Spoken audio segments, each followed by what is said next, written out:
Hi guys, it's Kathy. I hope you're doing well. Man, I can't stop thinking about this OJ trial. I do a lot of trials, but this OJ trial, when I'm working, when I'm doing laundry, when I'm doing stuff, this OJ trial keeps cooking. I don't know why.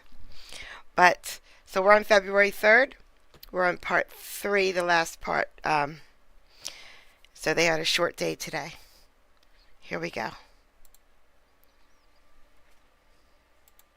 And he never pointed out what stains might have been polluted or planted by Detective Van Adder. There's a reason he didn't do that, but that specter, that image is still floating around of Van Adder driving across town rather than taking the short route.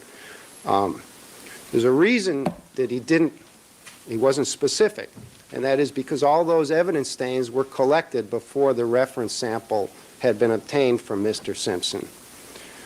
But still, in light of that misleading impression that was created, we want to maintain possession of all 3 reference samples, and they exist in tubes, they exist in cards, they exist in swatches.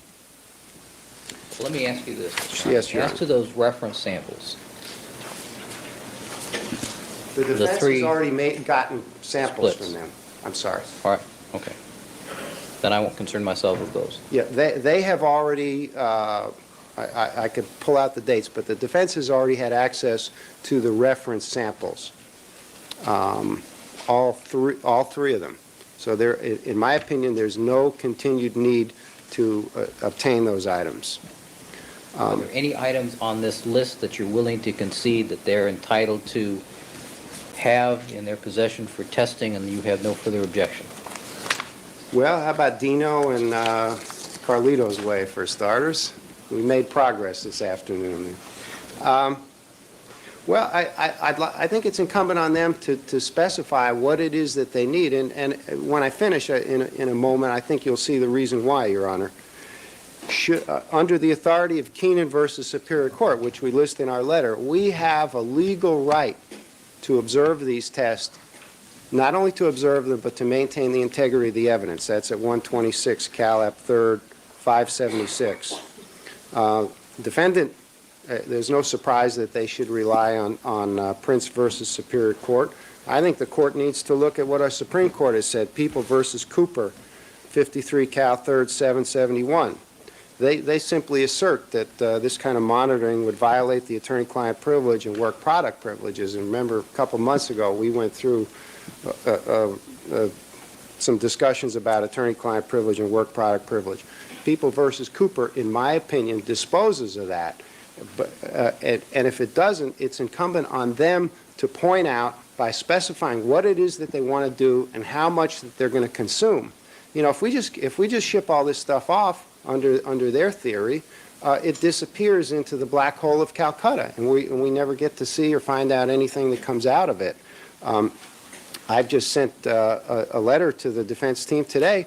I want to know what's happened to 47, 50, and 78. We're entitled to present and account for the chain of custody. And I wasn't that actively involved at the time they obtained possession of it, but I think we're entitled to know that. What's left?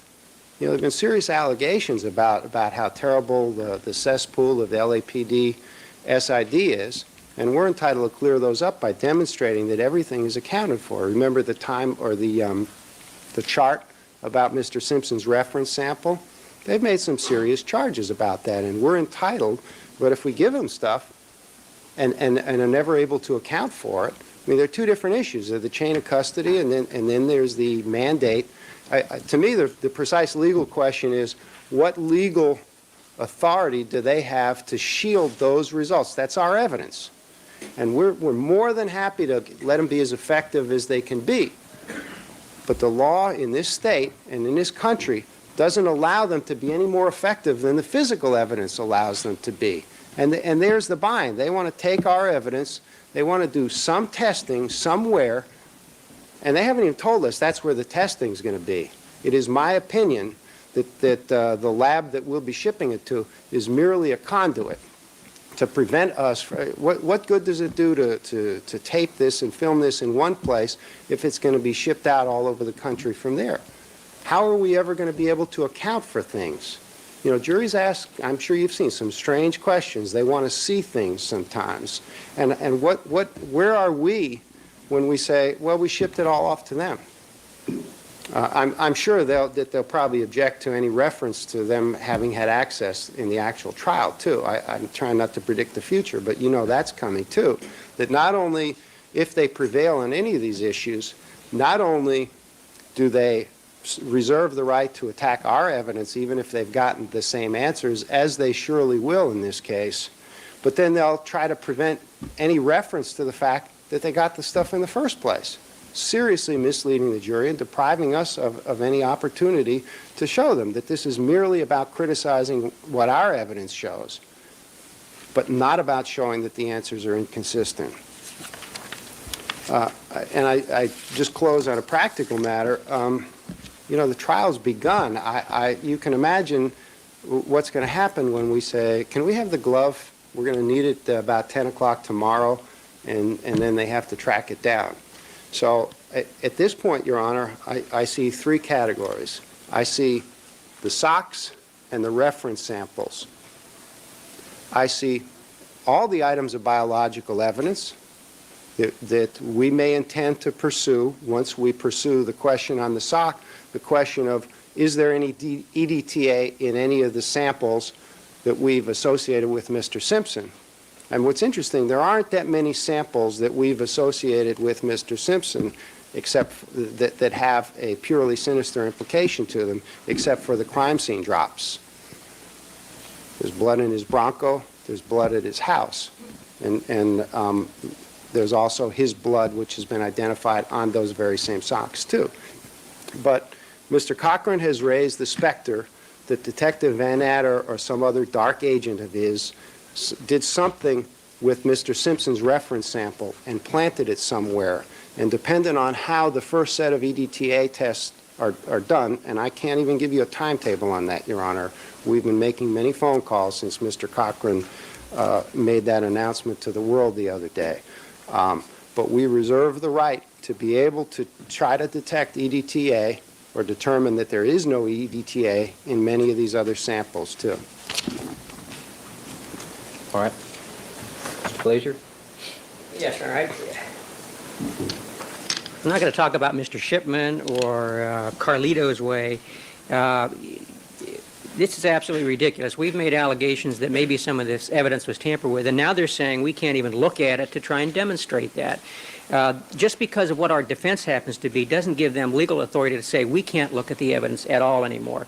The only authority that Mr. Harmon cited is People versus Cooper, and Cooper does not say that we have to tell them what our tests are going to be, that we have to tell them when we're going to do it, that we have to tell them how much we're going to use, and that we have to tell them what the results are. What People versus Cooper says is that where a sample is so small that both sides can't do testing individually, that it has to be done together. That the defense does not have a right to deprive the prosecution of doing testing by doing it themselves and destroying all of the evidence. That's all that Cooper says. Prince came after Cooper and said that that's what Cooper said, but with Prince, where there's additional materials for the defense to do testing, they have a right to do it, and they have a right to do it in private. Mr. Harmon seems to be forgotten that we have a constitution in this country that provides that the defense has certain rights, that we have an obligation, that there's attorney-client privilege, that we're not required to provide information that might incriminate our own client if indeed that is out there, and that we have a right to conduct our investigation in a way that best allows us to prepare our defense. If Mr. Harmon is here to say that the fact that the socks, that there was an announcement to the press that Nicole Simpson's DNA were on those socks while they were still in the crime lab before they'd been sent for testing, if they can't figure out from that we might make some allegation that when the blood later on turns up on the sock that might have been tampered with, then they aren't very good trial lawyers. Certainly they knew that that was a possibility. Now they're trying to tie up that piece of evidence by saying they're going to do other testing which I don't know has passed Kelly Fry. I don't know whether it's admissible or not. They want to tie that up now so that we can't look at that. With respect to the items that they did tell us that they were still doing some testing on, we have no objection to letting them finish that and then have us look at it. Bye, Debbie. The reference samples, We are interested in examining the tubes. If there was tampering with the tubes, we want to look at the tubes and the labels. We're not so concerned about the blood that's on the That's inside, exciting. but on the manner in which it's been preserved in the tubes and in the envelope, and that's what we would like to inspect with those things. Mr. Conklin pointed out in his opening statement that there had been some conventional serology done on those socks. It was the fact that it was announced that there was DNA testing that had been completed when they had never been sent to the lab that we felt was suspicious and is part of our defense and certainly is a legitimate part of our defense. I would just close by saying that if the only authority Mr. Harmon has is Cooper, it doesn't support what he has told this court that it says. It does not say that we have to tell them what we're going to do, how much we're going to use, where we're going to do it, and how we're going to do it. We apparently offered to have Drs. Wolf, Baden, and Lee assist the prosecution's experts in conducting tests early on. They were not particularly interested in that. And now we have a right to do the testing ourselves so that we can prepare our defense.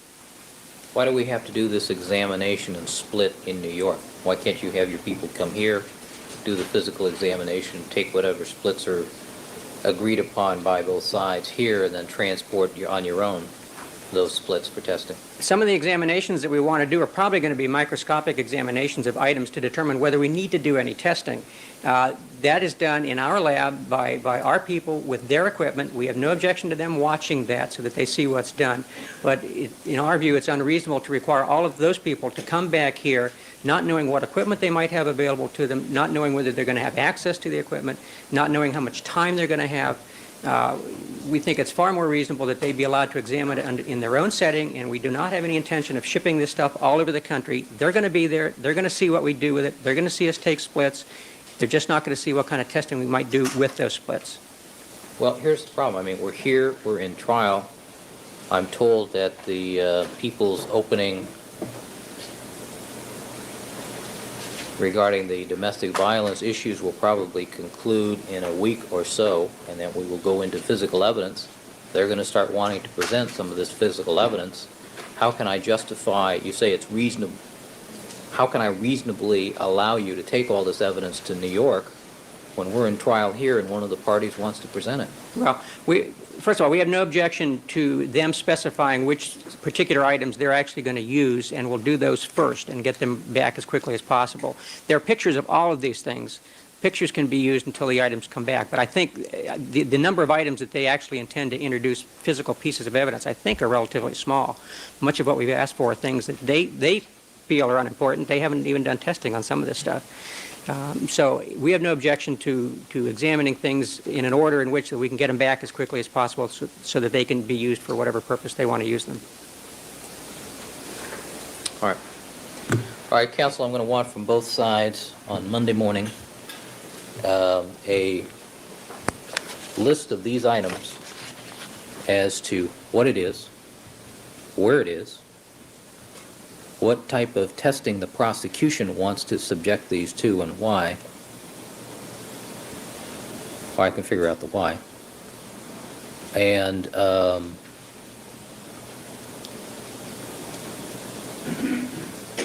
I'll take the matter under submission till I hear from the prosecution, because just these lists, Mr. Blazer, just the list of the numbers here, I would have to sit down and correlate with my own notes, and I don't know what all these items are. Yeah, we can provide that. All right. So that's, you just want to know what tests we want to do. I want to know what the item is, I want to know where it is, what its current status is, what additional testing you want to do. I'm curious about this EDTA testing, as to how you propose to do that. I know I won't be able to tell you that. I mean, we've only had 4 days for a commitment that this is what the defense would show. And so I can't tell you where the tests will be done because we're still... No, I'm just curious as to what kind of test we're talking about here. Oh, I'm sorry. Because, I mean, I need to know what type of test, so I know logistically, I mean, are we going to have to, is the only place that you can do this somewhere in Virginia, or is it something we can do locally here? Is it something that one of our local universities could do? Well, we want to try to get away from Los Angeles because of the charges Mr. Cochran's made for obvious reasons, that not that we believe them, but for obvious reasons, that we'll invite the court to even contribute. If you have some labs you want to suggest, it can be there are a variety of tests that can be done in a number of places, so that... No, I'm just curious as to how we test for EDTA. Sure. And the samples, what type of test it is, how long does it take? The phones are probably ringing right now. Who Your does Honor. it? Sure. Just curious. Okay. Okay. All right, thank you, counsel.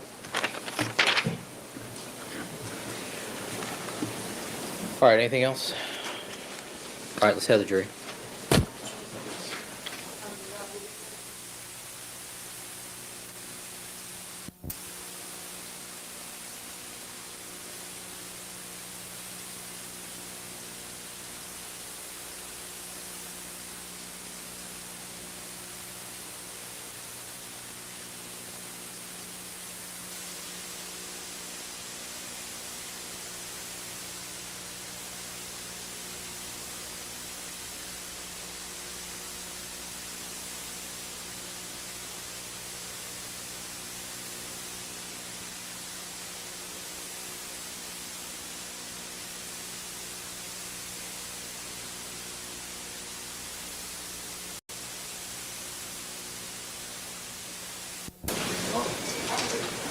All right, on the record in the Simpson matter, Mr. Simpson is again present with his counsel, Mr. Shapiro, Mr. Cochran, Mr. Douglas, people represented by Mr. Darden and Mr. Gordon.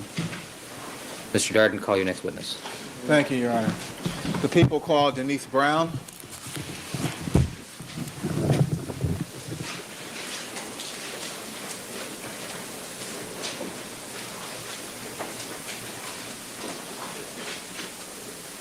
Raise your right hand, please. Do you solemnly swear that the testimony you may give in the cause now pending before this court shall be the truth, the whole truth, and nothing but the truth, so help you God? I do. Please have a seat on the witness stand. State and spell your first and last name for the record. Denise Brown, DenisBrown. Thanks. All right, Ms. Brown, would you pull the microphone over towards you, please? Okay. Yeah, Okay. great, thank you. Mr. Darden. Thank you, Your Honor. Good afternoon. Ms. Brown, you are Nicole Brown's older sister. Yes, I am. Do you have other sisters? Yes, I do. How many? There's Dominique and Tanya. And of course, Nicole. And you are the oldest of the sisters, is that correct? Yes, I am. And what is your father's first name Louis Brown, and your mother's name? Judita Brown. And where does your family reside? We're in Dana Point, California. Now, if you're the oldest of the sisters, who was directly beneath you? Nicole was. And who was beneath her? Dominique And who was the youngest? and then Tanya. You know the defendant seated here at the end of counsel table Yes, I do. is your former brother-in-law. Yes, he is. When did you first meet the defendant? Back in 1977, And where was he when you met him? he was playing football for Buffalo. Did you meet him in Buffalo? Yes, I did. You were invited to Buffalo? Yes. Who invited you? Nicole did. Was your sister Nicole and the defendant dating back then in 1977? Yes, they were.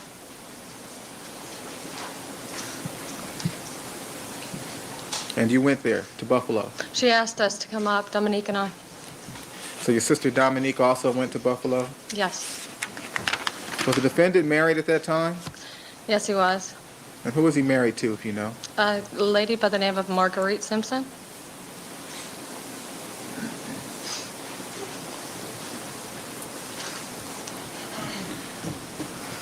And what kinds of things did you do when you visited the defendant for the first time in Buffalo? We went to a football game. Did both your sisters also go to the football game? Yes, we did. That would be Dominique and Nicole. And Nicole. And was it a Buffalo Bills football game? Yes, it was. Did the defendant play in that game? He was on the sideline. I don't know if he actually played. I don't remember. And Certainly. With the recorder, please.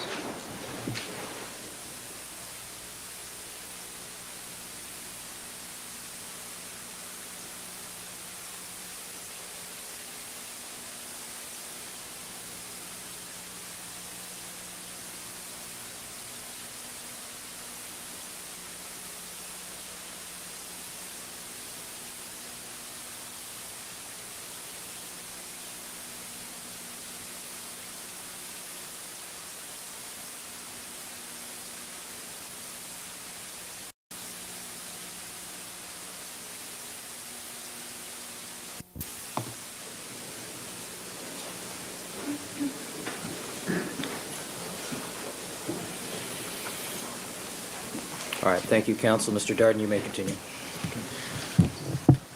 Thank you, Your Honor. Both you and your two sisters watched the game that day, is that correct? Yes, we did. Okay, and after the game, did you go to the defendant's house? Yes, we did. All three of you? You and Yeah. both your two sisters? Yes. Did anything unusual happen at the football game? Actually, no. A friend of OJ's was there. He came over and said hello to us. And Nicole said hello, kissed him on both cheeks. I said hello. She introduced me to him, and that was it. What was that person's name? Michael Militello. May I just... Let me ask you to speak to the microphone. Okay. Was that the first time you met Michael Militello? Yes, it is. I don't know. Millilitello? Okay. Millilitello. Does that sound about right? Oh, okay.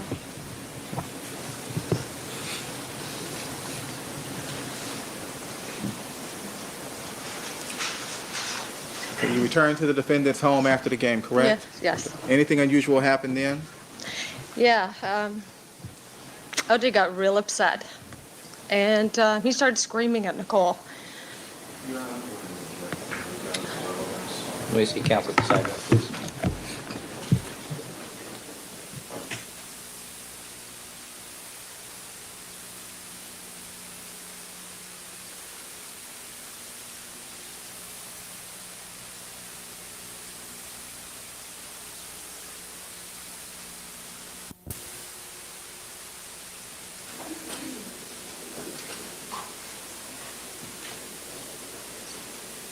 All right, thank you, counsel. Ladies and gentlemen of the jury, you are to disregard, I am striking from the record the last question and answer. You are to disregard that, treat it as though you had never heard it.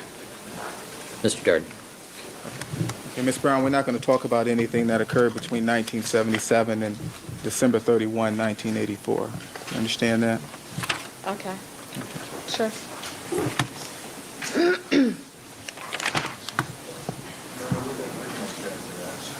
Overruled. Proceed. Thank you, Your Honor. Later.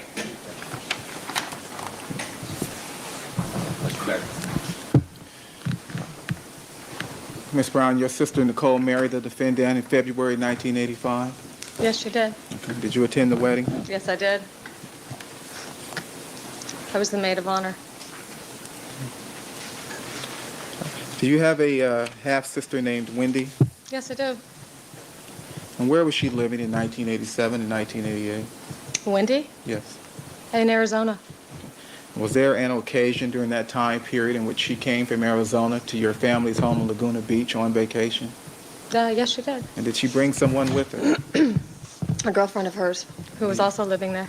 Okay. And what is the girlfriend's name? Juliana Hendricks.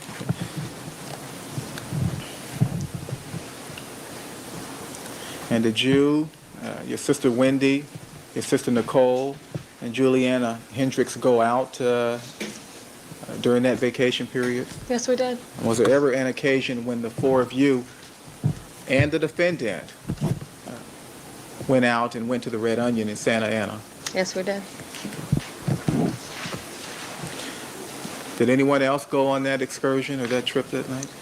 There was Dino Bucola and Reggie McKenzie. And who was Dino Bucola? He was my boyfriend at the time. And who was Reggie McKenzie? A friend of OJ's. And he is a former... Football player.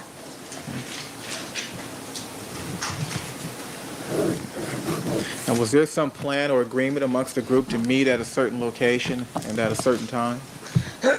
We were going to go and meet them, meet OJ, and we were running a little late, and we got there, and he got upset, but that blew over, and then we continued on.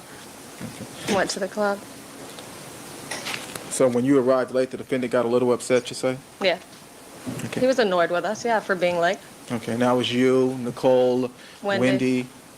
and Julianne? Right, Okay.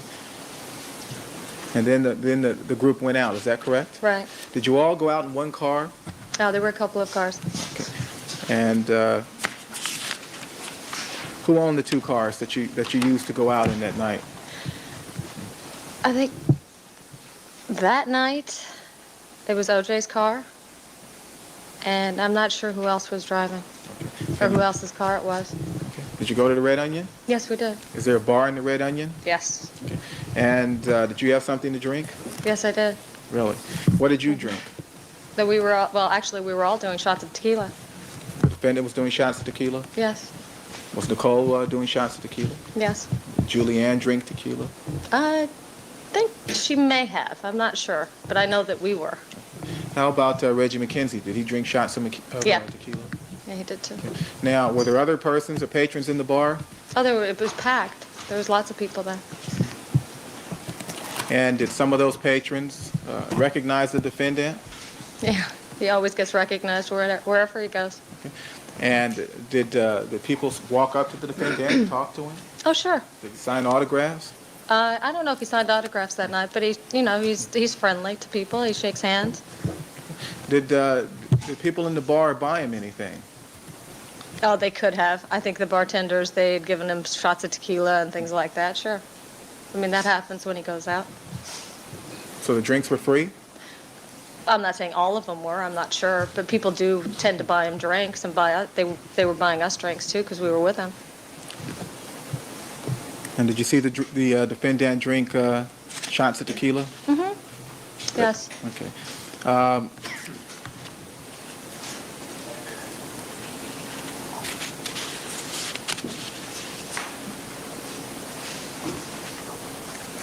Did anything unusual happen that night in the Red Onion? Yes. What was that? Well, we were all drinking and goofing around and being loud and dancing and having a great time. And then at one point, OJ grabbed Nicole's crotch and said, "This is where babies come from, and this belongs to me." And Nicole just sort of wrote it off like it was nothing, like she was used to that kind of treatment. And it was like, I thought it was really humiliating, if you ask me.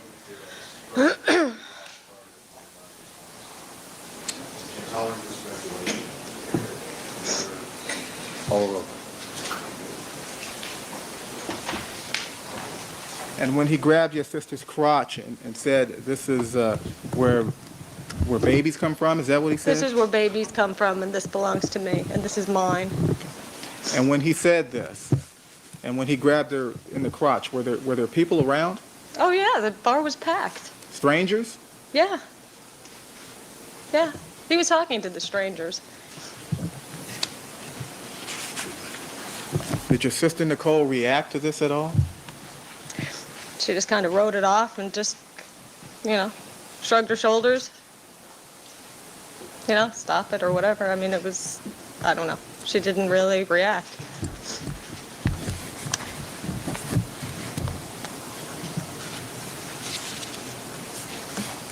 Thanks.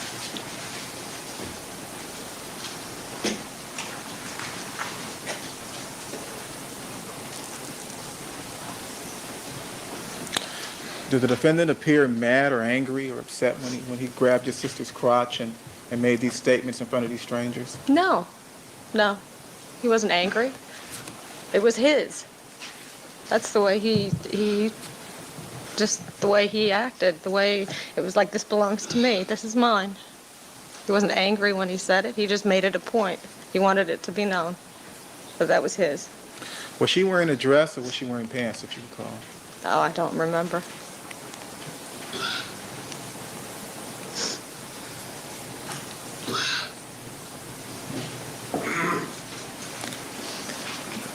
And during the time that these strangers were approaching him and shaking hands and things like that, did he appear to shy away from the attention at all? Oh, no. No, not at all. He loves the attention. He loves it. He's got a big ego. It feeds his ego. Yes, please.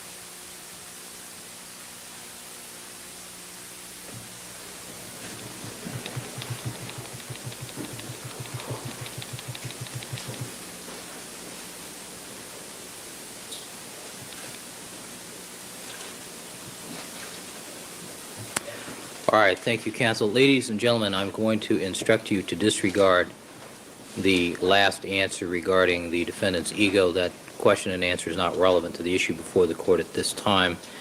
And Ms. Brown, if I can ask you, would you please listen carefully to the question that the attorneys asked of you, and if you would answer just the precise question that they asked you, this will go a lot easier.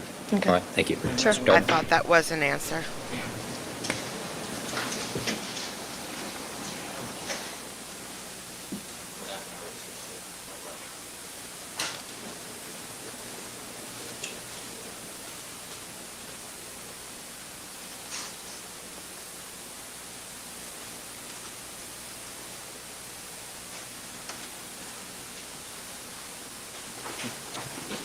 Thank you, Your Honor. You okay, Ms. Brown? Yeah. Let me direct your attention to the La Cantina restaurant. Okay? Okay. Are you acquainted with someone by the name of Ed McCabe? Yes, I was. This is someone you've known over the last decade or so? I've known Ed for a while. I used to date him. And when did you stop dating Ed McCabe? Oh, I think we may have gone out for a year or two, maybe 2 years. You still speak to Ed McCabe? Not too often. Okay. And in what city and state does he live? He's in New York. You recall an occasion when you and Ed McCabe and Nicole and the defendant went out to dinner?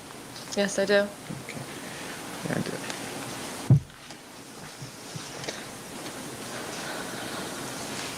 and where did the four of you go after you left the La Cantina restaurant? We went to OJ's house. OJ and Nicole's house. On Rockingham? Yes. Now, had you had something to drink at the restaurant before? Yeah, margaritas. And did the defendant have something to drink? Yeah, we all did. All four of you? Yes. Okay, and what did you do when you returned to the defendant's home on Rockingham? We were sitting at the bar talking, having some more drinks, and talking. Okay, and while you were talking, did you say something to the defendant? Yes, I did. What did you say to him? I told him he took Nicole for granted, and he blew up. He got... Right.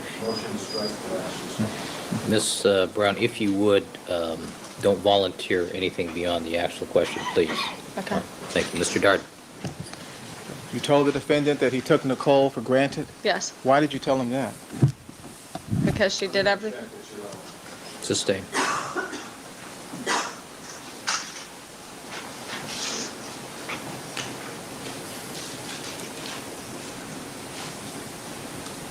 On 352 grounds, Your Honor?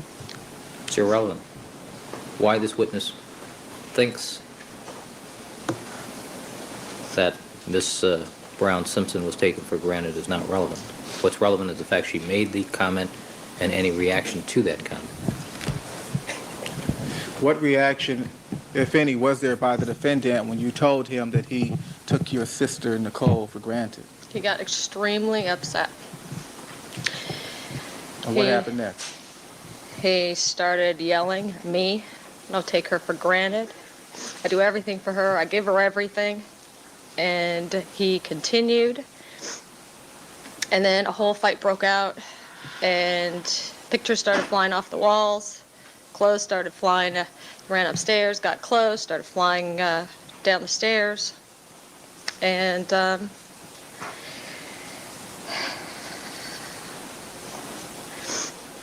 grabbed Nicole, told her to get out of his house, wanted us all out of his house. Picked her up, threw her against a wall. Picked her up, threw her out of the house. She ended up on her.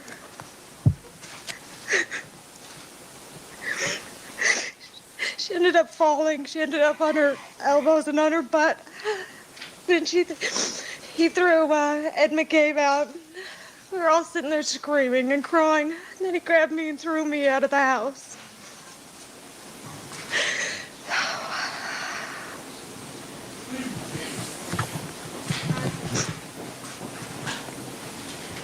Are you okay, Miss Brown? Yeah, it's just so hard. I'll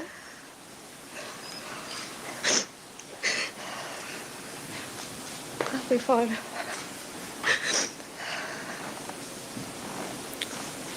Your Honor, if it pleases the court, can we adjourn and continue this Monday morning?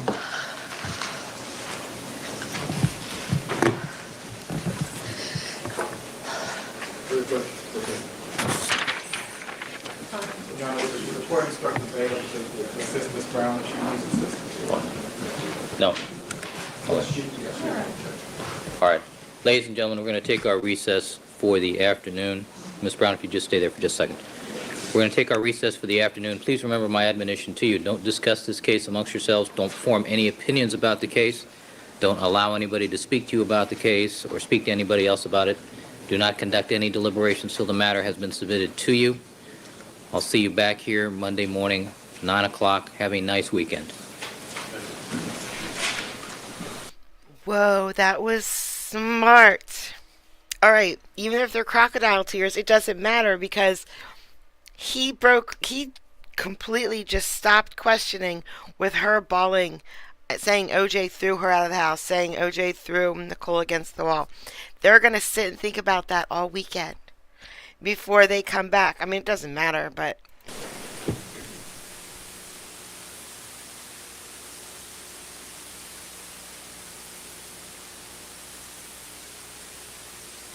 it looks like they're in a sidebar for the rest of this video, so I'm going to pop it ahead.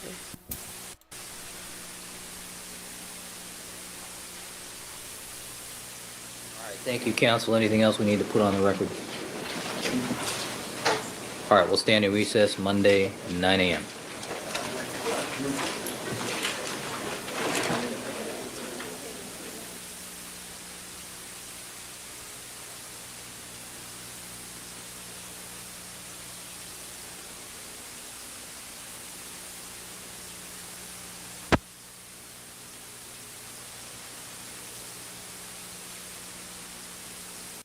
The Simpson matter, records reflect the defendant is again present before the court with counsel Mr. Shapiro, Mr. Cochran, Mr. Douglas, Mr. Bailey, people represented by Ms. Clark, Mr. Darden, Mr. Gordon. Jury is not present. Counsel, I have just received a letter dated February the 6th. Is Mr. Glazier still here? There he is. On the DNA issue, which I have not had the opportunity to read yet. And I also received a fax from the defense regarding the same subject. And counsel, I take it, Mr. Glazier, you wanted to file some responsive letter. Yes, Your Honor, there's additional argument in that letter, and we'd like to respond to that, and I will try to do that by the end of business today or tomorrow at the latest. Great. Okay. Thank you. Thank you. All right. Also on the issue of the Roy Firestone videotape, did counsel have the opportunity to discuss the matter with the representatives of that television program? Yes, good morning, Your Honor. Morning, Mr. Cochran. Had an opportunity to discuss the matter with the representatives of the Roy Firestone show. And with regard to the foundational questions that I had, I've been satisfied with regard to that, and I've shared that with Mr. Darden. That does not at all alleviate the other problem, I feel, of 352 relevance or whatever. But at least this, regarding the foundation, I had my questions answered. All right. Are you willing to stipulate then to the foundation, at least as to the authenticity, date, and time of that interview? Well, so stipulate, yes, Your Honor, but not to the other issues. Not waiving any of your other objections? Right. That's correct, Your Honor. Is that stipulation acceptable to the people? I didn't hear the language. Stipulate to the authenticity, date, and time of the interview. That's recorded on the videotape. Your Honor, you heard the stipulation. That's all I care to say. Your Honor, in addition to that, I should point out that I was provided with a copy of that video by Mr. Darden today, and also a copy of the infamous long-lost recital video from that was taken June 12th, 1994, sometime after 6:30. Mr. Darden has apparently given me a copy of that this morning. I've not seen it. I want the record to reflect that. All right. Thank you, Your Honor. Noted. Thank you, counsel. All right, counsel, anything else we need to take up before we invite the jury to rejoin us? I'd like to approach you with the report on what I'm after. All right. With the report, please.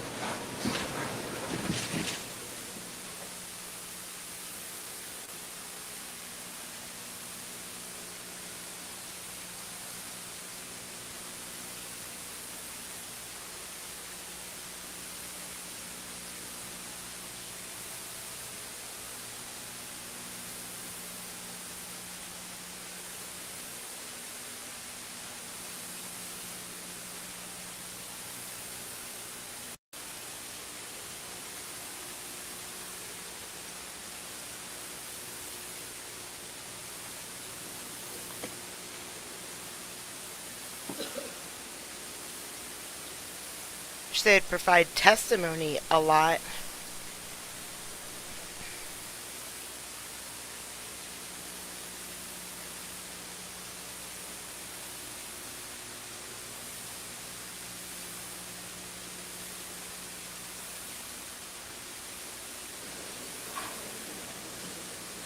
All right, Mr. Shapiro, do you have your computer running? I have it on, but I don't really, just trying to get on the case here.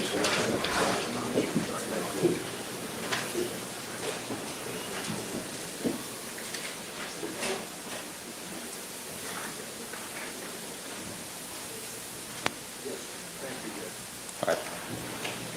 Do you have the test? I have, yes. All right, Deputy Magnar, let's have the jury, please.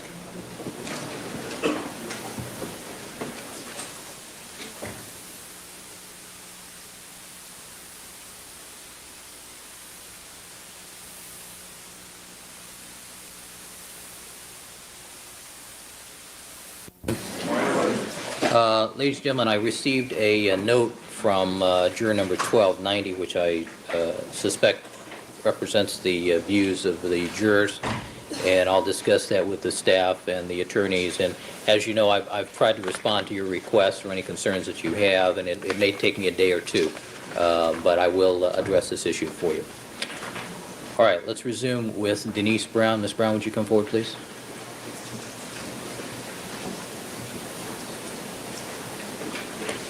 And would you resume the witness chair, please?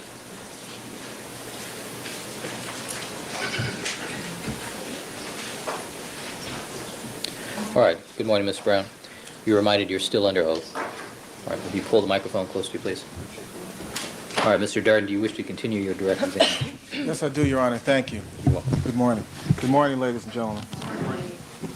Ms. Brown, when we left off last Friday, you told us about the crotch-grabbing incident at the Red Onion. Do you recall that? Yes. Okay. And you also talked to us about an incident that occurred after you and your sister Nicole and Ed McCabe returned to the defendant's house after an evening at the La Cantina. Yes, Recall I did. that? Do you also recall telling us that... Your Honor, are we going to withdraw the testimony of Friday? Was that an objection? Yes, that's an objection. Let's Overruled. say objection then. It's been asked. Overruled. Counsel, you don't need to directly address counsel. Thank you. And you also told us that after you told the defendant that he took your sister for granted, that pictures began flying off the walls? Yes, they did. All right, let's pick up there. Okay. From that point on. The pictures that you mentioned last Friday, where were those pictures located? They were going up the stairs, up the staircase to the second story. Okay. And had you seen those pictures before? Oh, sure. Many times. Okay. How many pictures were there? Oh, I think there's about 3 or 4 rows going up like this and all the way up the staircase. Okay. And who was depicted in those photographs? It was family members. Brown family members? Well, Brown families, OJ's family, a lot of different pictures. And you mentioned that pictures began flying off the walls. How were those pictures removed, or how did they come flying off the wall? OJ was walking up the hall or up the staircase, and he started throwing them. He took them off the wall and started throwing them down. And was he saying anything? Did the defendant say anything as he threw those? He wanted her out of his house. That's what the defendant said? He wanted her out of his house, and he continued going up the stairs, and he grabbed the clothes out of her closet and started throwing them down onto the foyer where we were, down on the bottom, and he came back down, he grabbed Nicole, he threw her up against the wall, and then he grabbed her, and the only thing I remember is that he looked so, his whole facial structure changed. Everything about him changed. Okay, let me stop you there. Non-responsive. All right, ladies and gentlemen, the witness's comments regarding facial structure and change of expression is stricken from the record as was not in response to the question. You're to disregard that question, that answer, excuse me. Mr. Darden. Okay. Did you see the defendant's face immediately after you told him that he took your sister for granted? Yes, I did. Okay. And what, if anything, unusual did you notice about his face at that time? At that time, he got very upset, and he started screaming. Now, was his anger manifested in any way other than the fact that he became other than the fact that he began screaming? Yeah, his whole facial structure changed. I mean, everything changed about him. Okay. Well, when you say his facial structure changed, what do you mean? Elaborate on that for us, please. It was a calm, quiet, normal conversation, like we were sitting here right now. And then all of a sudden, it turned into the eyes got real angry. It was his whole jaw, everything started, his whole face just changed completely when he got upset. It wasn't as if it was OJ anymore.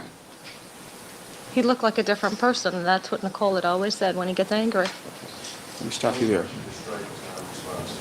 All right, ladies and gentlemen, you're to disregard the last portion of the answer comments as to what Nicole had said about the defendant's behavior or facial structure. Ms. Brown, Sorry. if you would you please listen carefully to Mr. Darden and defense counsel's question. Please answer as precisely as you can, and please don't volunteer any information. Yes, Your Honor. All right, thank you. Now, had you seen the defendant angry on other occasions? Not like this. Okay. Well, this change in his facial structure that you just testified to, is that something that commonly happens when the defendant becomes angry? I had never seen it like this before. No. So that was the first time you'd ever seen him get that angry? Yes. Can I have one moment, Your Honor?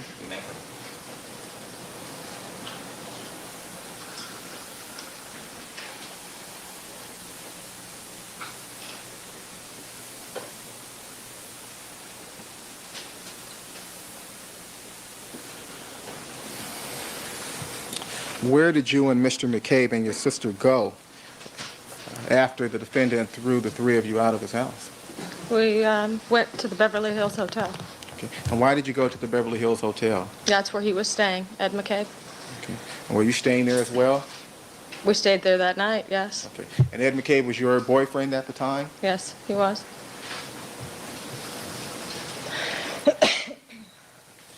And did you spend the night at the Beverly Hills Hotel that night? Yes, we did. Did your sister Nicole also spend the night with you that night? Yes, she did. Did she ever return to the house? She did the next morning.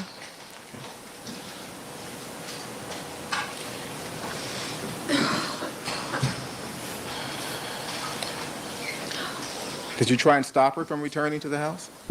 Yeah, I did. Yeah, I told her that she shouldn't go back. She says, I'm not going back. I'm just going to go pick up a few things. Did she say if she'd return back to the hotel? Yes, she did. She said she was going to come back to you? Yes, she did. Did she come back? No, she didn't.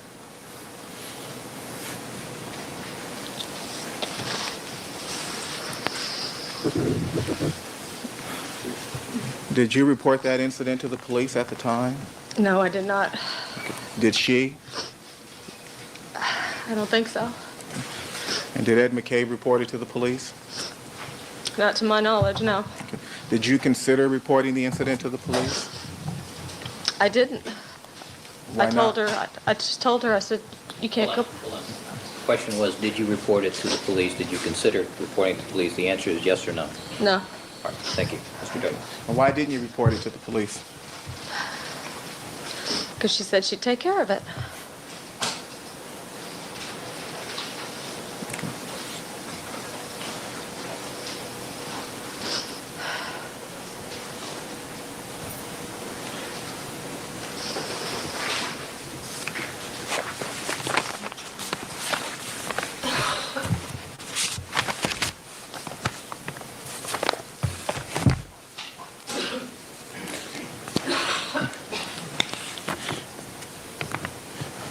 And if you recall, what year was it that this incident occurred? God, it was in the early 80s. 82, 83 maybe. Do you know the exact date? No, I don't. Could it have been later than 82 or 83? I know it was the early 80s. I don't think it was later.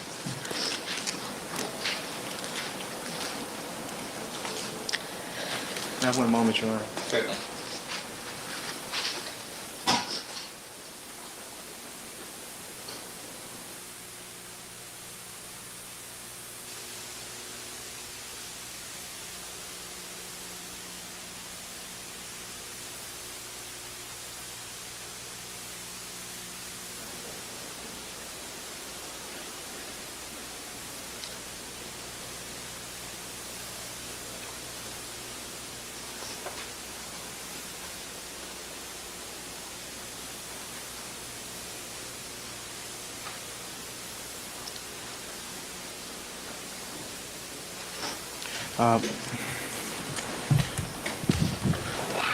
Ms. Brown, after your sister Nicole told you that she would handle it, why didn't you take it upon yourself to take further steps toward notifying the police? Overruled. Could you repeat that, please? Okay. Well, your sister told you that she would handle it, correct? Right. Okay. Did she handle it? I guess in her own way she did. Well, you told us that you expected her to return to the hotel. Is that correct? Yes. Okay. Well, when she didn't return to the hotel, did you do anything toward finding out why she didn't return to the hotel? You know what? I really don't remember. I just told her to come back. Okay. Well, did you do anything toward finding out if she was okay? Oh, we had talked later on, yeah.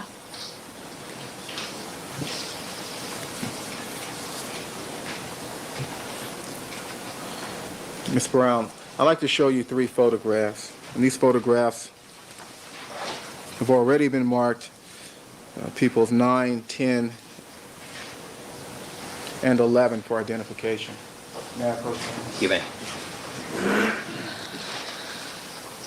Let me show you 3 Polaroid photographs.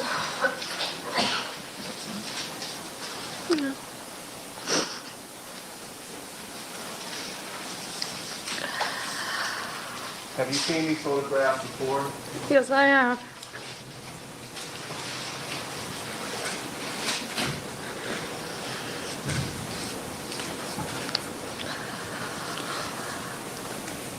Do each of these photographs depict your sister? Excuse me? Is your sister shown in each of these 3 photographs? Yes, she is.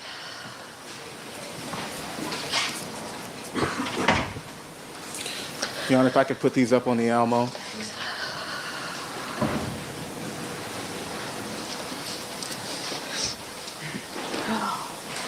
Showing equals 9 for identification.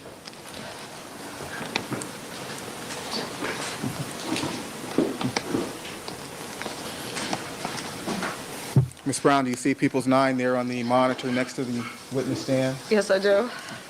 Is that a picture of Nicole? Yes, it is. Directing your attention to her. Jeez, where is it? Okay. Is there a red dot?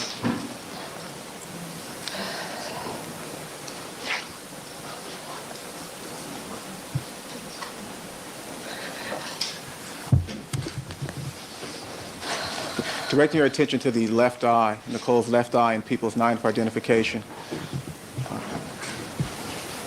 Do you see an injury there at her left eye? Yes, I do. When was the first time you saw this photograph? I saw this in her bathroom drawer. When I opened up her bathroom drawer. Was this a bathroom drawer located in the house at Rockingham? Yes, it was. It was in her bathroom. Whose bathroom was it? Nicole's. It was Nicole's bathroom? Yes.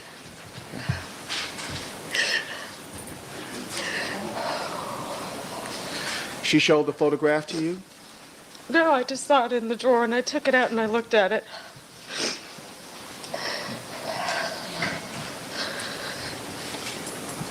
And did you show the photograph to her? Yeah, she was standing right there with me at the time. And did you and she discuss the photograph?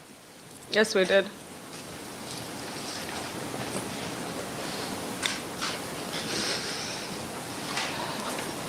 What did she tell you about the photograph? Counsel, you want to approach, please?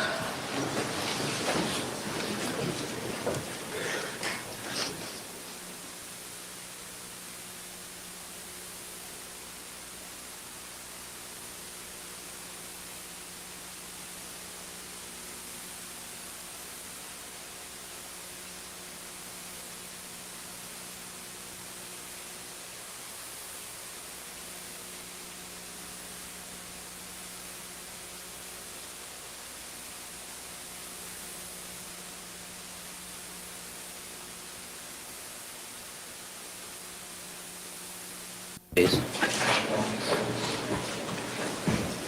And Ms. Brown, I'm going to need to discuss something with the lawyers. I'm going to ask you to step out of the courtroom. All right, thank you.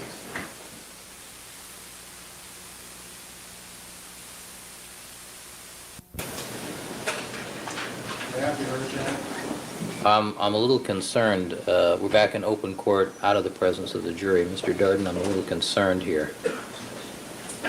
People's 9. The court ruled as to the 1101B incidents, and there were certain specific incidents that were mentioned in the various motions that the court has specifically ruled upon, yes or no. What's your offer of proof as to People's 9? Your Honor, People's 9, the photograph which depicts Nicole Brown, the one that was just on the Alamo, is a photograph that was recovered from the safe deposit box along with the 1989 photos, as well as the Herald Examiner newspaper article from 1989, the newspaper article that described the January 1, 1989 charges and beating. All right. Well, we all know from apocryphal stories that Polaroid photos can be dated to a certain degree by the code on the back of the photograph indicating the date of manufacture, distribution, blah, blah, blah, about the photograph. What have you found out from Polaroid regarding those photographs? As far as when the film was produced? Yes. 1978 or 79. That film also, they'll tell you about freshness and how long the battery pack will stay alive, and that appears to be an SX70 type Polaroid photo. Okay, I have no information about battery packs and how long So how are film will stay alive. How are we going to tie People's 9 to an incident that the court has ruled admissible under 1101B?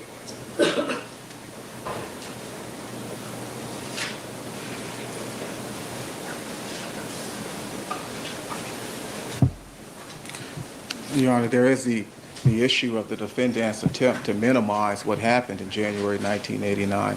And as I've indicated to the court before, it's our position that Ms. Brown left a trail a trail of evidence indicating that there had been a pattern or history of abuse between her and the defendant. I think her state of mind is relevant given the defense posture and cross-examination of Ron Schiff. I think that Ms. Brown's state of mind is going to be relevant in these proceedings in the area or on the issue of why immediately after the murders she told the New York Times that she didn't know anything about Nicole having been abused. And these photographs are no surprise to the defense. These photographs were presented to the court and to defense counsel during the domestic violence motions and hearings. Mr. Gardner, the fact that it's not a surprise doesn't make it automatically admissible. Would you agree? There's never been an objection to having these photographs mentioned here in open court. They were shown to Ron Schiff just the day before yesterday. Well, let me ask you another question, since we're obviously going to talk about People's 10 and People's 11. How are you going to connect this up to any of our incidents, 10 and 11? I'm sorry, how am I going to connect it up to? Any of the incidents under 1101B that the court has deemed admissible for the purpose of this hearing? I don't think this is an 1101B issue, frankly, but as far as the other two photographs, Well, 10 counsel, we and can't 11. just show horrible photographs without tying it to something relevant to this case. Denise Brown's state of mind is relevant, and so is Nicole Brown's state of mind. They made Nicole Brown's state of mind relevant as it relates to domestic violence. They've introduced evidence that she was drinking, or that the 1989 incident occurred because she was drinking. They've attempted to minimize the defendant's conduct every step along the way, Your Honor. And they've also attempted to imply to the jury or suggest to the jury that it was an isolated incident. All right, my recollection of looking at 9, 10, and 11 is that not the serial number, the manufacturer's code on each of these Polaroid photographs is very different one from another. What is your information as to the date of manufacture of the film of 10 and 11? 10 and 11 are manufactured in 88 or 89, but Denise Brown is going to testify to having taken 10 and 11 herself. All right, she is the actual photographer then? Yes. All right. So your offer of proof is that this is relevant to a state of mind of Nicole Brown Simpson? As well as Denise Brown. Now, Mr. Shapiro has been kind enough to share with us his stack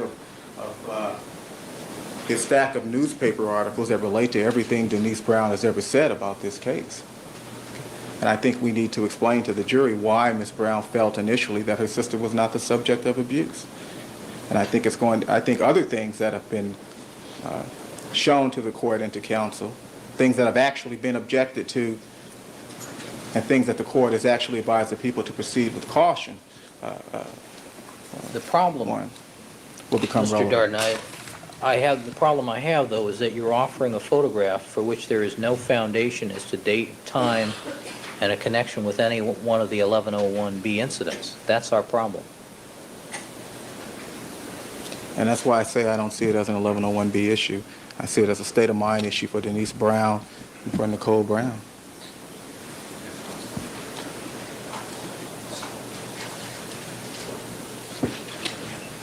And as it relates to Nicole Brown's state of mind, the fact that she is keeping in her safe deposit box these photographs along with her will and these newspaper articles, we think it's all relevant. Not under 1101B, but we think that Nicole Brown's state of mind is relevant. All right, let me hear from the defense.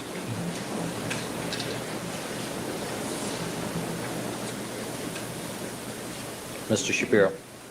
Thank you very much, Your Honor.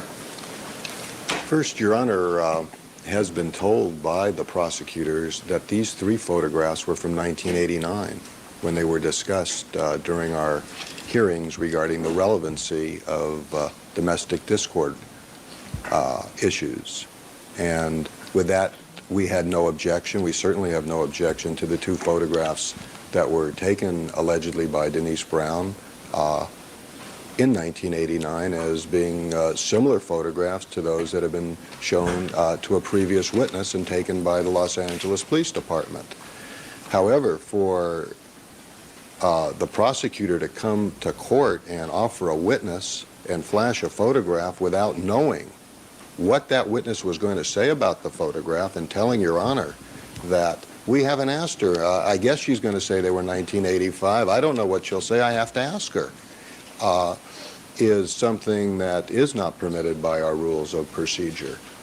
Further, the fact that I gratuitously turned over a extensive Lexus search regarding Denise Brown and her public statements, both in newspapers as well as about 10 television show interviews that she did, as well as excerpts from a book that she participated in, was only to aid the prosecution so they could not claim surprise and so that they would be prepared should those issues come up.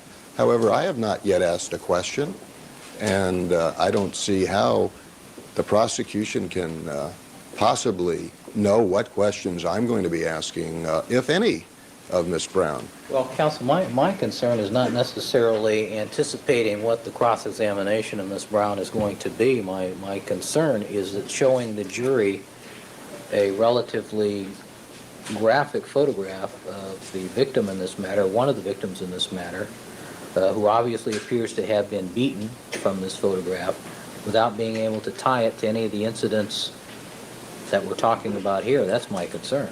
That is our concern, and we're reluctant to object. But when they start putting up material, letting the court know that this is a 1989 incident, and then saying they can't establish a foundation, they don't know when it was taken, and they haven't even asked their witness, is conduct that should not be permitted. The question is now, what is the remedy that can be done after this photograph has been shown and displayed for several minutes? And when I initially went up to sidebar, Your Honor will recall that I asked that the picture be taken down immediately because of those concerns, and Your Honor did have that picture removed, but it still took a period of time. And I believe that irreparable harm has been done and tremendous bias to Mr. Simpson by deliberately displaying a photograph where they knew there is absolutely no foundation and that it could not be admitted into evidence and was improper to show. Also, Mr. Cochran reminds me, regarding the state of mind, Denise Brown's state of mind is irrelevant to these proceedings. She's not on trial. She's a witness so far to 3 events. And her state of mind and what she felt and what she wanted to do is totally irrelevant to anything. If we are so sloppy as to bring it up on cross-examination, then perhaps the people might claim the door was opened. But to try to start with a preemptive strike and to anticipate by bringing in clearly inadmissible material is not permitted and should not be sanctioned by this court. And there should be a serious misconduct sanction rendered against the prosecution for this behavior. Such as? I think to tell the jury to disregard the photograph has no effect whatsoever. I think a more serious sanction is in order, and I would like to have a moment to confer with my colleagues as to what that might be, and also to put in a call to Mr. Dershowitz, who is viewing these proceedings long distance. May I respond, Your Honor? Well, let's allow counsel to confer for a moment. Pardon? Let's allow counsel to confer for a moment.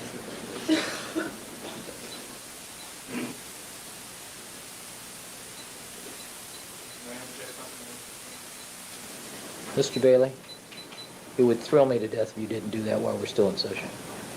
Your Honor, we would like to take a recess at this point in time to confer with Mr. Dershowitz and Mr. Ullman, as well as my co-counsel here in court. Well, I think we've got enough horsepower here to figure this out, don't we? I don't know, Your Honor. I have been practicing for a long time, and I've never seen anything quite this extraordinary, where a photograph that is clearly inadmissible is just thrown up on giant screen television for the jury to see. without even knowing. I mean, Mr. Darden is on the record as saying, I haven't asked the witness about this. I don't know what her answers would be. I know. Hold on. And the sanctions, certainly the easiest sanction is simply disregard it. Well, most of us who have been practicing for a long period of time know that not only is that not effective, all it does is serve in some instances to re-emphasize the point. And perhaps there should be some sanctions that all issues of domestic discord be stricken from this record, and that we move on to the real issues of this case, and that is who committed these horrible murders. And I think that might be an appropriate sanction under these circumstances, that the people will have all of the evidence that they have presented stricken because of this type of conduct. Could you give us about 2 minutes here? Hold on. Mr. Darden? Even approach anything that can be construed as misconduct. These photographs were shown to the court. They were shown to the defense a month ago. They were presented here in open court, and they were shown to a witness, and they were marked. Mr. Darden, please, let me ask you a question. The problem I have is that we've shown the jury this photograph without a foundation as to where and when this photograph was taken or by whom, and we don't know if it ties up to any of the incidents that I've indicated are admissible under the 1101B ruling. Did the court rule it inadmissible, the recovery of 3 Polaroid photographs from a safe deposit box? It may be irrelevant. Okay. And if it's irrelevant, the inflammatory nature of that particular photograph, which you have to admit is a pretty strong photograph. That's why we have the learned counsel on for the defense, Your Honor. They could have objected. They have an evidence They did. list just like I have. That's why we're here. Right. That's right. They certainly didn't. They didn't object to it. They've known about it for a month. They saw it last week, and they didn't object to it. But now they object to it today after the jury sees it? Well, now we found out there's no foundation for it. There is a foundation for it. Denise Brown is going to testify to having seen that photograph.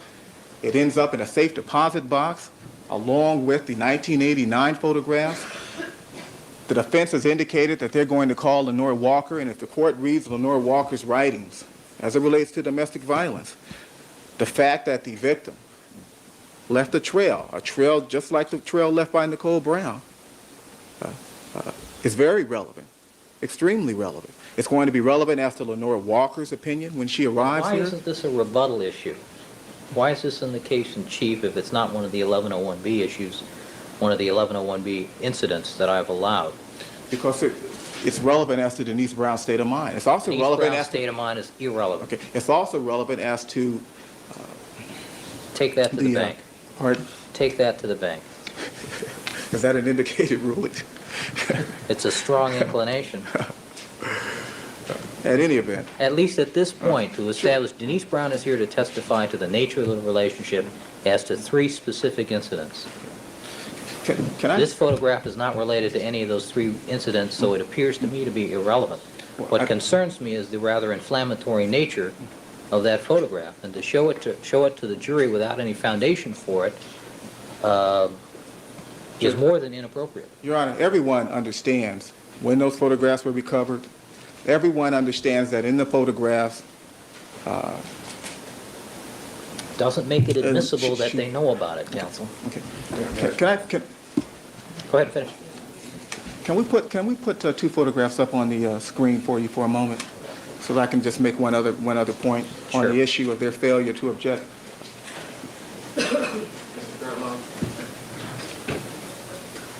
All right.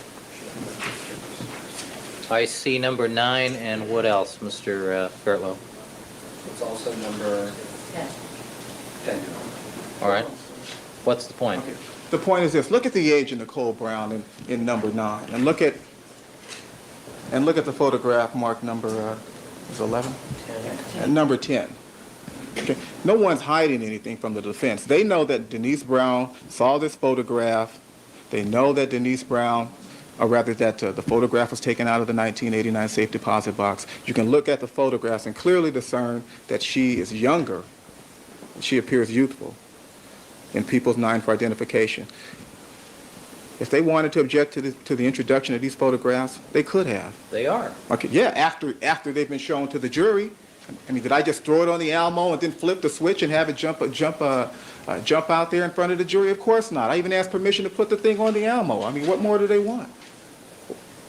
How many days or months do they need to formulate an objection? Maybe Mr. Dershowitz should come here from New York and help them decide when to object or not. I think he's in Boston.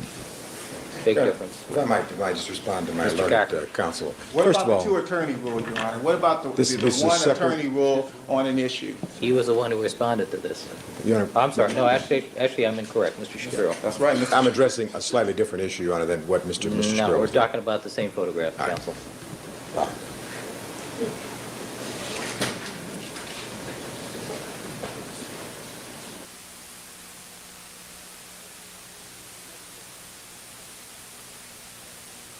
Side, Your Honor.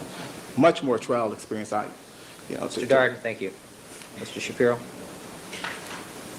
Your Honor, the prosecution during their presentation on these issues told Your Honor these photographs were 1989.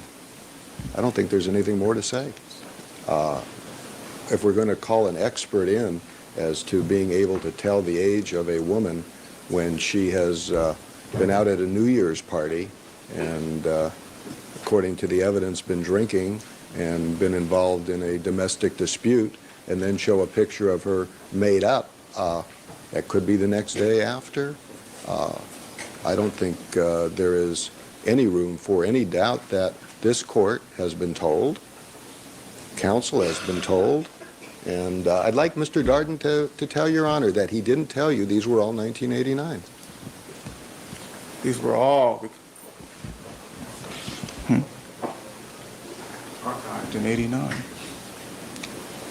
They all relate to the 1989 incident. I think that's the only conclusion we can draw, given what was contained in the safe deposit box, Judge. I mean, it's clear to me that what Nicole Brown was doing was, one, identifying her future murderer, her future killer, and she was trying to establish for us, for myself and Mr. Gordon and Ms. Clark, proof of a pattern of abuse. And it's, Well, and Mr. Darden, that may very well be. But I think that comes in the people's rebuttal case. After you see what Dr. Walker says, after you've established that through your own experts and through the cross-examination of Dr. Walker, but to throw up a photograph that we can't date to any of the incidents that I've allowed is not appropriate. That's the court's ruling. well, I think their failure to object No. No. is a way. Counsel, when the court allows 1101B evidence, you as the prosecution have to be very conservative as to how you go about doing that. If you can't tie this photograph to any one of those three incidents that Denise Brown can testify to, that photograph is not coming in.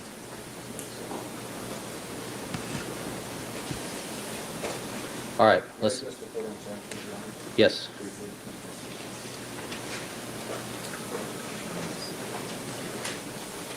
The reason that one might assume that that photograph was thrown up relates back to the testimony of a police officer named Edwards, who testified that he took photographs, but the photographs did not adequately depict the injuries as he observed them because they were taken with Polaroid film and because Nicole Brown Simpson did not want to go downtown for proper photographs. We're talking about sanctions. Well, I'm leading to that. The inference now is this is the way she really looked in 1989. And I think the sanction should be that the jury should strike from their deliberations any reference to an incident in 1989, any reference to any injuries that were suffered by Nicole Brown Simpson, and any photographs that they have seen or any testimony depicting those injuries. All right. Your Honor, when we began this trial, the court ordered the defense to provide us an opportunity to look at their exhibits.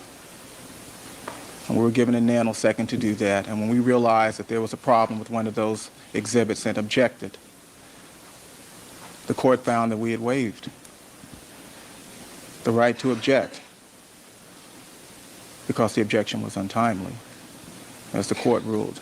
I think the court should find the same in this situation. They knew what Exhibit 9 was. They've seen it. They've had it in their hands. They've possessed it. It was an issue in the DV hearings. I mean, to sanction us now?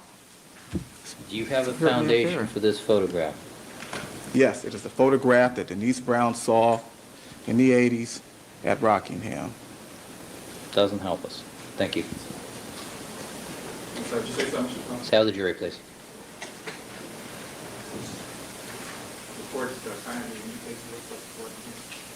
You'll see in about 30 seconds.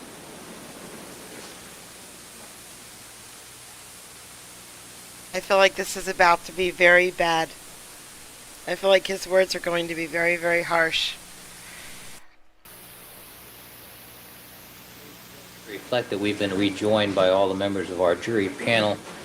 Ladies and gentlemen, from time to time, I need to speak to the lawyers on issues that are oftentimes complex and require extensive argument. Don't necessarily require it, but we get extensive argument. And I think it's easier for me to have you step into the jury room so you can use the facilities there and stretch a little rather than for us to stand over at sidebar for 20 minutes to half an hour. That's the reason for that. The reason for our discussion today was that last photograph that you were shown, People's Exhibit number 9. I am not going to allow the use of that photograph, despite the fact that you've already seen it. I know it's difficult to unring a bell, but I'm going to ask you to disregard what you saw in that particular photograph. The reason for that is there is no foundation. That's a legal finding. There is no foundation for that photograph. In other words, we don't know the date, time, and place where that was taken, by whom, and what it purports to depict. All we have is the picture, and we can't tell the place, date, and time, and who was there, who took it at this point. So I'm going to ask you to disregard that photograph, and we'll continue with the testimony of Denise Brown.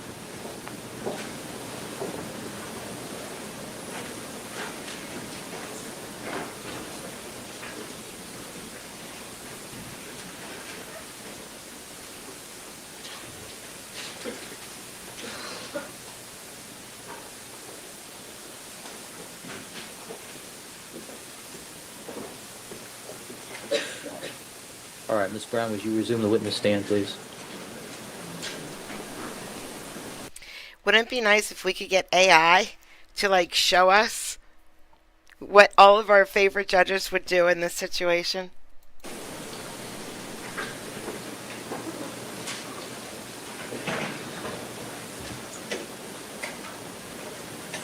All right, Ms. Brown, you're reminded you're still under oath. Would you just pull the microphone close to you, please? Thank you. Mr. Darden, you may continue. Thank you, Your Honor. May I present to the witness on the Alamo People's 10 for identification? Yes, you may.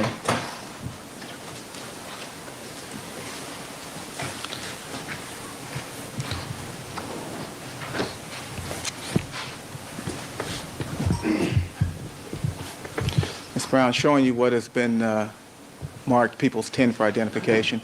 Is that a photograph of your sister, Nicole? Yes, it is. And is that a photograph that you've seen before? Yes, it is. Do you know who took that photograph? I did. Do you recall when it was that you took that photograph? Yeah, it was right after the 89 incident. Was it on New Year's Day itself? Yeah, I think it was a couple of days later. That photograph depicts certain injuries to your sister, is that correct? Yes, it does. The swelling over her right eye, that isn't how she usually looked, is it? No, it's not.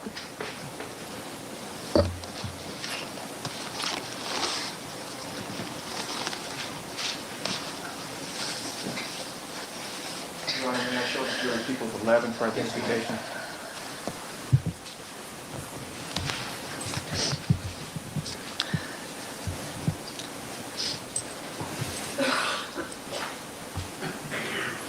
Ms. Brown, showing you People's 11 for identification. In this photograph, your sister has her right arm raised, is that correct? Yes. Do you see any injury to her right arm there? Yes, I do. What do you see? A bruise, big bruise. And directing your attention to the right side of her head, around her forehead.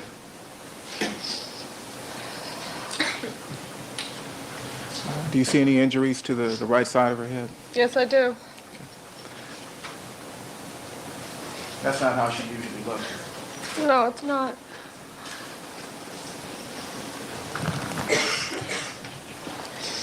You told us a moment ago that you took these photographs, is that correct? Yes, I did. Okay. Would you describe for us, please, the circumstances that led to your taking these photographs? Nicole asked me to take them for her.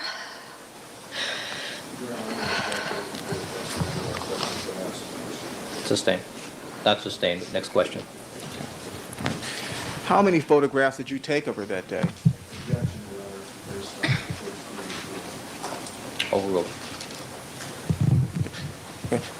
I'll re-ask the question. The day that you took the last two photographs you just saw here, 10 and 11. Right. Okay. That day, did you take any other photographs of your sister? All right. Without the court reporter first.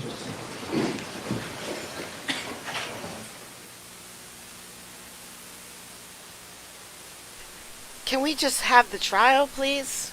Can we just have the trial? This is all crazy. All right, it's short.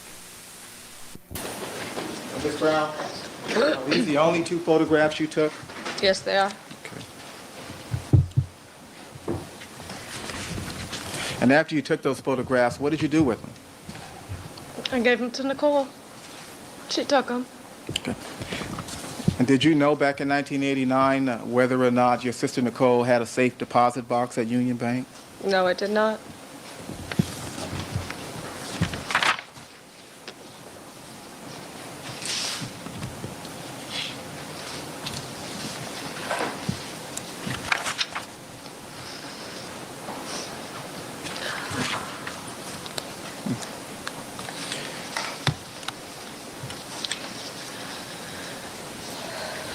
Ms. Brown, last week we played for the jury an audio tape of an incident that occurred in 1993.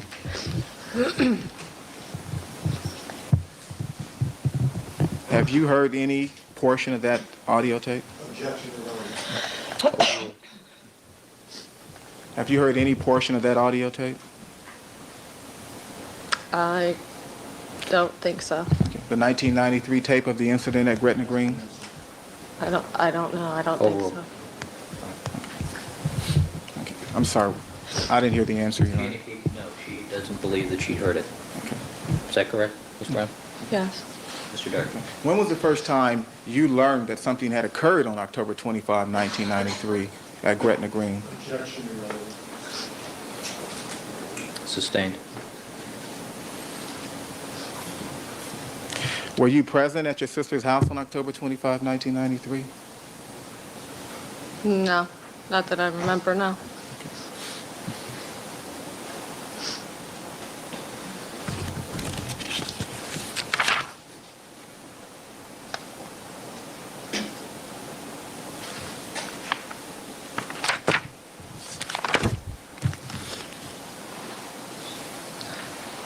Your sister was married to the defendant in February 1985, is that correct? Yes. And since that date, did you on occasion socialize with the defendant? Yes. And did you socialize with the defendant and your sister? Yes, we did. Okay. You went out together?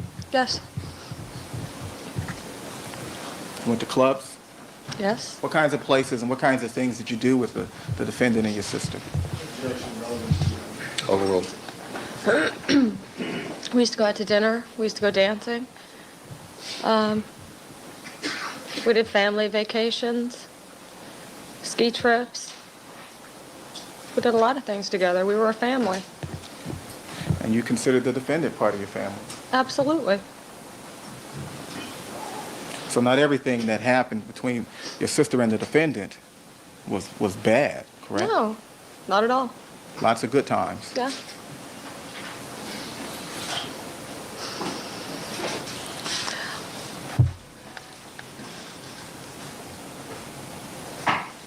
Did the defendant own any property in Victoria Beach? Yes, he did. He had a house. I'm sorry? He had a house on Victoria Beach. Okay, a beach house? Yes.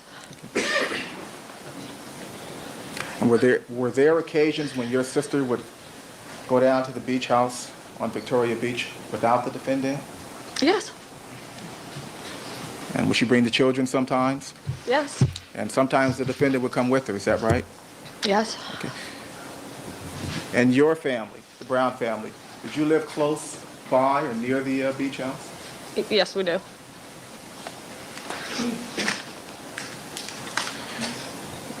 During those occasions when your sister came to the beach house alone or without the defendant, did you meet her there on occasion? Could you repeat that? I'm sorry. On those occasions when your sister came to the beach house alone, Uh-huh. would you meet her at the beach house on occasion? Oh, sure. Okay. And would she come to your family home alone and without the defendant on occasion? Oh, yes. And on some of those occasions, would you hear from the defendant? Yes, we did. He would call? Yes, he did. And was there any pattern to the number of calls you would receive from the defendant on those occasions when your sister came to the beach house or to your house alone? Objection calls for speculation and foundation. Sustained. On those occasions when your sister would come, we'll strike that. Strike that. On those occasions when your sister was in Laguna Beach or Victoria Beach alone, would the defendant call? Yes, he would. Would you answer the phone? Sometimes, on occasion.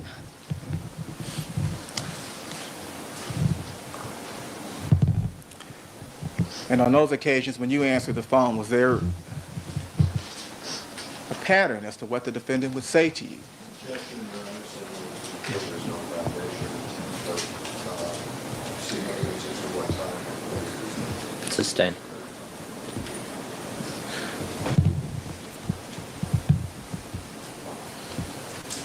Do you recall when it was that the defendant bought the house in Victoria Beach? No. I don't recall. Okay. Do you recall if it was in the 80s as opposed to the 90s? Yes, 80s. Okay. Do you know the exact date each and every time your sister came to Victoria Beach? Do I know the exact date? Yeah, the exact No. dates. Okay. Were there many occasions? Yes.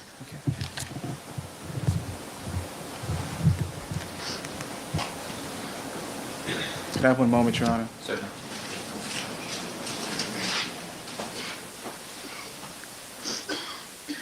Was there ever an occasion your sister came to Victoria Beach alone and the defendant didn't call? No. Oh. No foundation. All right, that last question and answer will be stricken. Jurors to disregard. Mr. Can we Dunn. approach for a moment, Your Honor? Yep. With reporter, please.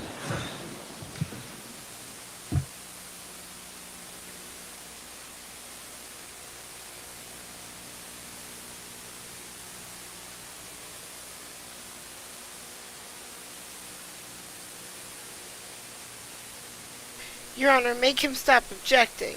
Your Honor, he's being mean to me.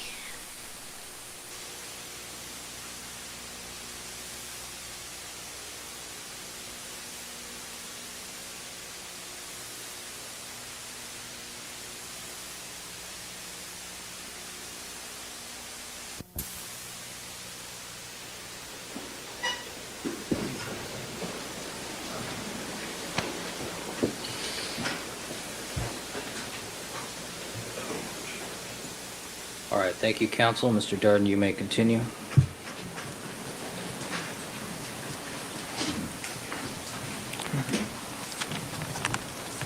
Ms. Brown, you have a niece and a nephew by your sister Nicole, is that correct? Yes, I do. Okay, and that is Sydney and Justin? Yes. Do you recall in which year each of your niece and nephew were born? Objection irrelevant. Overruled. Sydney was born in 1985, and Justin was born in 1988.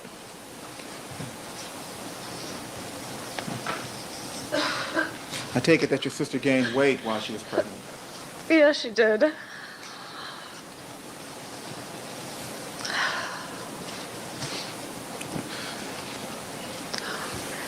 And after each of those pregnancies, did she keep the weight on for a while?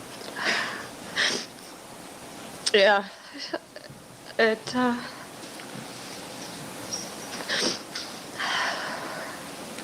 While she was actually pregnant, did you ever hear the defendant comment about her weight? yes, I did. What did the defendant say about your sister's weight while she was pregnant?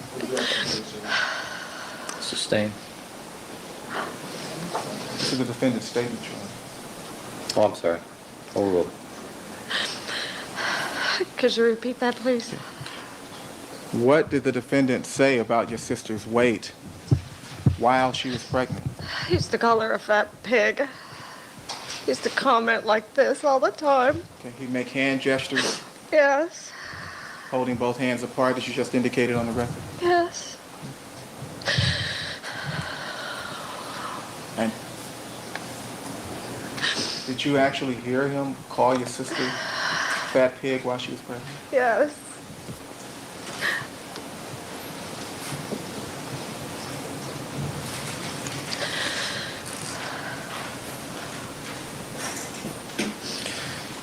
And after she had each of the children, would he make similar comments about her weight? Yeah, he hated fat women. He would tell your sister that he hated fat women? He would always comment about her weight.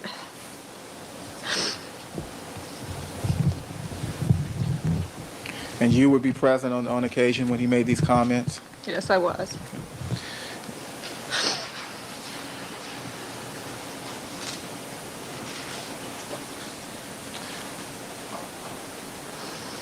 Did your sister Nicole react in any way on those occasions when the defendant would call her a fat pig or say that he hated fat women? At one point, she didn't care how much weight she gained. She just wanted him to leave her.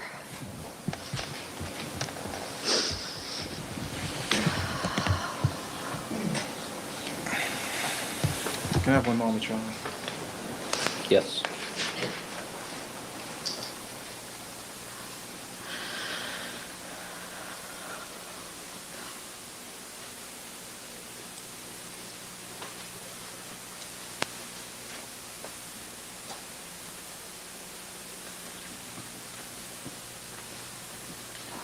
Ms. Brown, who else would be around on those occasions when the defendant made these comments about Nicole's weight? Oh, God. I don't know. My mom, she heard it too. My sisters, other people. And when the defendant would make these comments about your sister's weight, did her demeanor change at all from what you could see? She would just sort of sit there. She really didn't do anything. She just got quiet.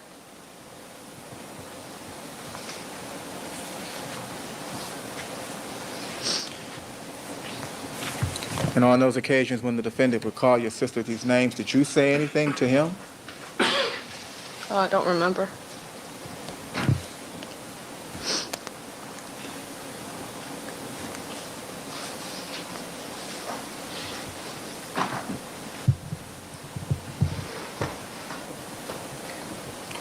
At some point, your sister lost the weight, is that correct? Yeah, she looked great.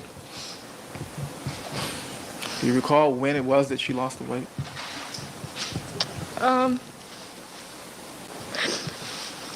It was a couple of years ago. Almost 3 years ago, I guess. And do you know how she lost the weight? Yeah, she started running and eating really healthy. By the way, the comments the defendant made about your sister's weight, were those comments made in public? Yeah.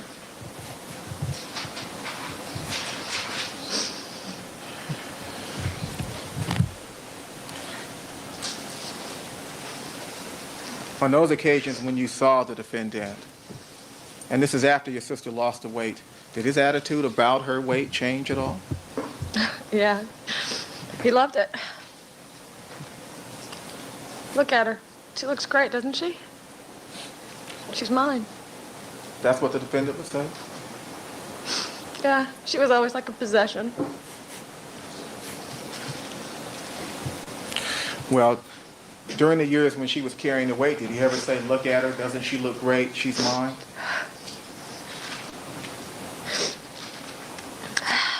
Oh, maybe when she was dressed up or something, who knows?